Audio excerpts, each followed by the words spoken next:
కానీ ఈరోజు చంద్రబాబు నాయుడు గారు అధికారంలోకి వచ్చినాక కుట్రలు కుతంత్రాలు విలయతాండం చేస్తూ ఉన్నాయి. దానిలో భాగమే గవర్నమెంట్ మెడికల్ కాలేజీలను పీపీపీ మోడల్లో ప్రైవేటు వారికి అమ్ముకొని డబ్బు చేకూర్చాలనే తప్ప ఎక్కడ ప్రజల కోసం, పేద ప్రజల కోసం, వారి ఆరోగ్యం కోసం, వారి పిల్లల చదువుల కోసం ఆలోచిస్తున్నారు.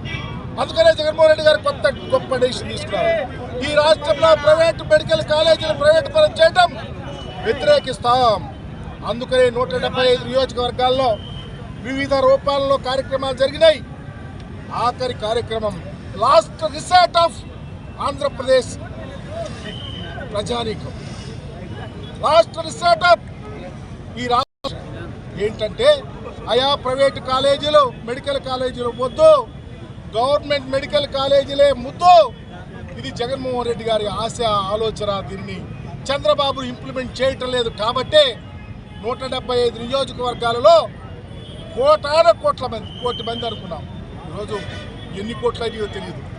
ఈ జిల్లాలో ప్రతి నియోజకవర్గంలో 60,000కు పైగా సంతకాలు చేసి రేపు 18వ తారీఖున గవర్నర్ గారి దృష్టికి తీసుకొని వచ్చి ఈ రాష్ట్రాన్ని కాపాడండి, మీరైనా ఈ రాష్ట్రాన్ని ప్రైవేటైజేషన్ ఉచ్చులో తీసుకెళ్తా ఉన్నాడు, మెడికల్ కాలేజీని ఆపండి చెప్పాలని ఉద్దేశంతో ముందుకెళ్తా ఉన్నాం.